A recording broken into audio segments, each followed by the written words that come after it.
Pra mim, casos de pessoas desaparecidas são muito estranhos, porque muitas vezes eles simplesmente não têm respostas. Um surto psicótico, uma fuga, um sequestro, é sempre difícil de achar uma resposta e sempre que possível a internet mete alguma coisa paranormal no meio. E no vídeo de hoje, não temos só uma pessoa desaparecida, temos 5 e temos muitas coisas paranormais envolvidas nesses desaparecimentos.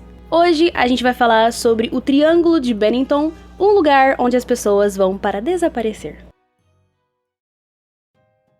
O Triângulo de Bennington fica na Floresta Nacional Green Mountain, Montanha Verde, e ele fica em Vermont, nos Estados Unidos. Não tem exatamente um triângulo, como tem no Triângulo das Bermudas, que fica entre Bermudas, Miami e São Juan. No caso dessa floresta, ela é bem grande e tem algumas cidades em volta. E uma dessas cidades é Glastonbury, uma cidade fantasma.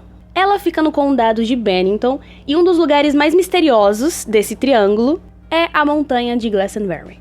Antes de virar uma cidade fantasma, em Glastonbury tinha uma comunidade madeireira e era um lugar com bastante jovens, homens jovens, pouquíssimas mulheres, era bem cowboy, velho oeste e era meio selvagem. No século XIX, a exploração de madeira diminuiu drasticamente e as pessoas começaram a ir embora porque não tinha mais uma fonte de renda tão grande como antes. A população diminuiu tanto que Glastonbury virou uma cidade fantasma e se tornou uma área não incorporada, ou seja, ela não era mais considerada uma cidade propriamente dita e não tinha mais um governo local. Se acontece alguma coisa lá, quem tem que resolver é o estado de Vermont. Eu não sei se o condado de Bennington também pode resolver, mas eu sei que Vermont tem que resolver.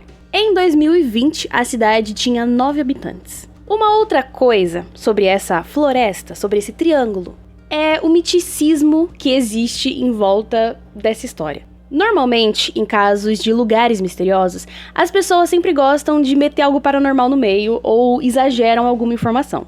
Então, apesar de alguns sites falarem isso, eu não digo, com certeza, que o que eu vou falar pra vocês agora é uma verdade. Mas os nativos americanos aparentemente disseram que aquelas terras eram amaldiçoadas e eles também acreditavam que no topo da montanha de Glastonbury os 4 ventos se encontravam e por isso que era poderoso e místico. Eles só usavam a floresta para enterrar os seus entes queridos.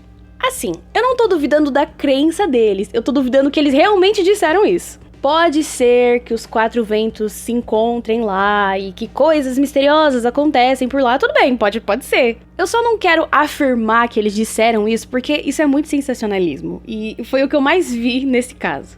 E por que eu duvidei dessa informação de que eles realmente disseram isso? Tem um site sobre a floresta que fala sobre conservação da área, caminhadas, eventos, enfim.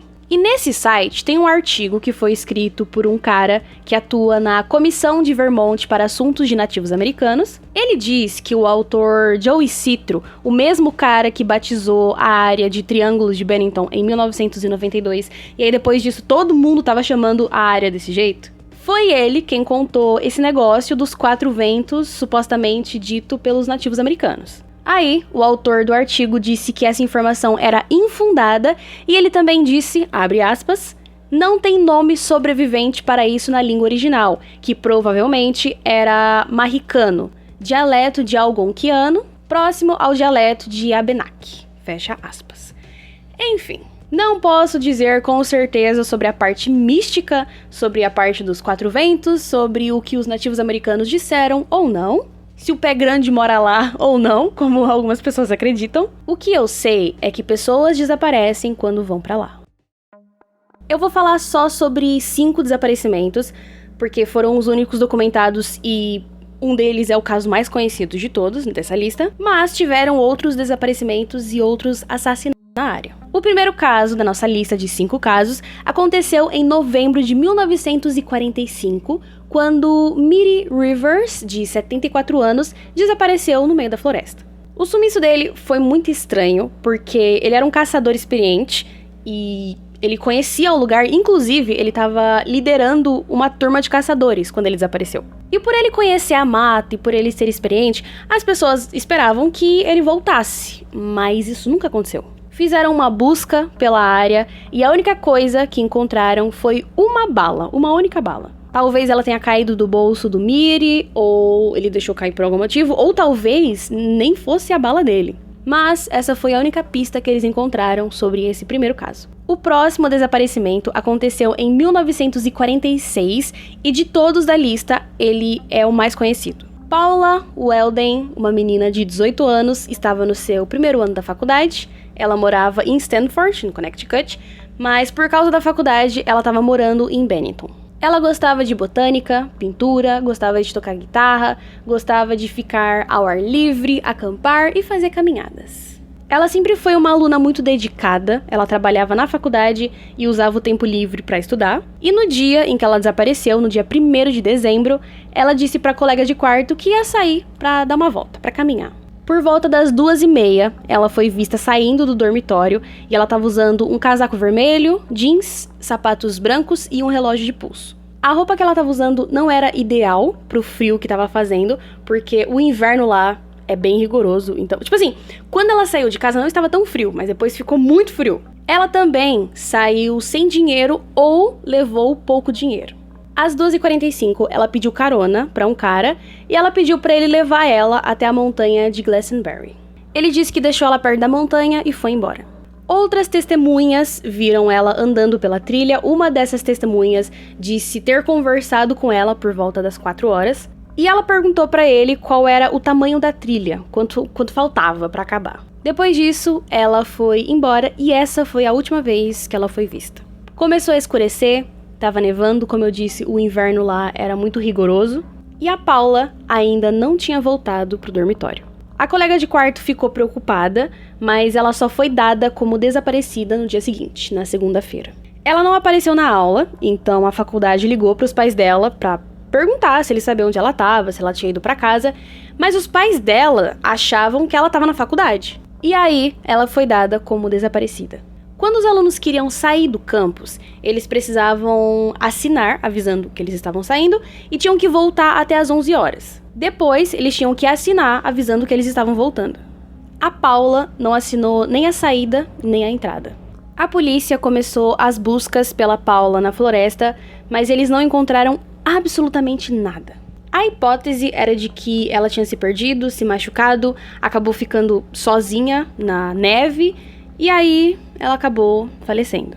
Eles espalharam cartazes com a foto da Paula e pistas falsas começaram a aparecer. Na verdade, não falsas, só não comprovadas. Por exemplo, uma garçonete disse que viu a Paula no restaurante em que ela trabalhava e que ela parecia perturbada. Só que não tem muitos detalhes sobre esse encontro e um outro site diz que essa informação é falsa. Mais de 500 pessoas procuraram pela Paula, amigos da faculdade, a família e a polícia, mas o pai da Paula criticou a polícia porque, de acordo com ele, eles fizeram um trabalho não eficiente, era muito bagunçado, eles não se organizavam direito e por isso a investigação foi prejudicada. Na época, não tinha polícia no estado de Vermont, então eles tiveram que pedir ajuda aos estados vizinhos. Apesar de todas as buscas, a Paula nunca foi encontrada e nenhuma pista foi encontrada. Uma das teorias sobre o desaparecimento dela era que ela estava depressiva, então ou ela tinha fugido ou ela foi pro meio da floresta para tirar a própria vida. Ela não levou dinheiro quando ela saiu, ou se levou, não foi dinheiro suficiente para fugir, e ela também não levou bolsa nem nada valioso. Então, se ela queria fugir, por que ela fugiria sem levar nada? E ela também não estava usando roupa adequada para o frio. Sobre ter tirado a própria vida, a família dela não acredita nessa possibilidade, apesar da colega de quarto ter dito que ela parecia meio triste. A família suspeitou, na verdade, do namorado dela. Ou ele fez alguma coisa com ela, ou ela fugiu com ele. A polícia não suspeitava do namorado da Paula, mas o pai dela sim, e por isso eles meio que cada um fez a sua investigação. A polícia fez a deles e o pai da Paula fez a dele. Suspeitaram também do pai dela, porque no dia de ação de graças, a Paula ia visitar a família, mas ela decidiu ficar em casa. Na verdade, decidiu ficar no dormitório. A colega de quarto também disse que ela e o pai tiveram uma discussão antes dela desaparecer. Tem algumas outras teorias sobre o desaparecimento da Paula, mas são teorias de que ela foi abduzida, basicamente. Em 1949, também em dezembro, James Edward Tedford, de 68 anos, desapareceu. Esse caso, ele é o mais estranho, e por ser o mais estranho, é o que mais tem coisas sensacionalistas. O homem que desapareceu no ar. Ele foi visitar alguns parentes em Santa Albanas e ele estava voltando para Bennington de ônibus, esses ônibus de viagem. Várias pessoas nesse ônibus viram ele, inclusive o motorista. Em momento nenhum ele desceu do ônibus e ele ficou lá até a última parada, que era em Bennington. Só que quando o ônibus chegou em Bennington, onde que estava esse homem? Ele não estava lá. As coisas dele estavam lá, mas ele não estava, ele tinha sumido. Ele não se perdeu dentro da floresta, mas a parte sensacionalista que eu falei é que os textos dizem que ele sumiu enquanto o ônibus passava pelo Triângulo de Bennington. Em outubro de 1950, Paul Jepson, de 8 anos, também desapareceu. Ele e a mãe foram de caminhão até o lixão da cidade e pararam perto da floresta. A mãe foi cuidar dos porcos, que ela e o marido eram responsáveis, no lixão, e o Paul estava brincando no caminhão. Quando a mãe dele voltou, ele não estava mais lá. Ainda era dia, então ela começou a procurar por ele, só que o menino tinha evaporado, ele tinha sumido. Outras pessoas na cidade apareceram para ajudar, a polícia também apareceu, e eles procuraram na floresta, que era o lugar mais óbvio. Mesmo assim, ele nunca foi encontrado. 2 semanas depois do desaparecimento do Paul, Frida Langer, de 53 anos, também desapareceu. Mas o caso dela é diferente de todos dessa lista, porque ela foi a única que foi encontrada. Na verdade, o corpo dela foi encontrado. Ela era uma alpinista e tinha experiência em sobrevivência, e ela, o primo e o marido estavam fazendo uma trilha pela Long Trail. O marido, Max, de 58 anos, tinha machucado o joelho e ele ficou no acampamento, enquanto a Frida e o primo, o Herbert, continuaram a trilha. No meio do caminho, ela caiu no rio e disse que ia voltar para o acampamento para trocar de roupa. Só que ela nunca voltou. 2 helicópteros da guarda costeira de Connecticut, uma aeronave e 50 homens procuraram por ela na floresta. Eles procuraram perto do rio, que ela tinha caído, perto do acampamento, e o marido dela ofereceu $100 para quem encontrasse ela com ou sem vida. 6 meses depois, o corpo de Frida foi encontrado perto de uma área que eles já tinham procurado, porque era uma área aberta, perto de um reservatório, então eles já tinham procurado por ali. Não foi determinada a causa da morte, porque o corpo estava em um estado precário. Ela ficou no meio da floresta, então chuva, neve, frio, animais selvagens, e por isso o corpo estava em um estado avançado de decomposição.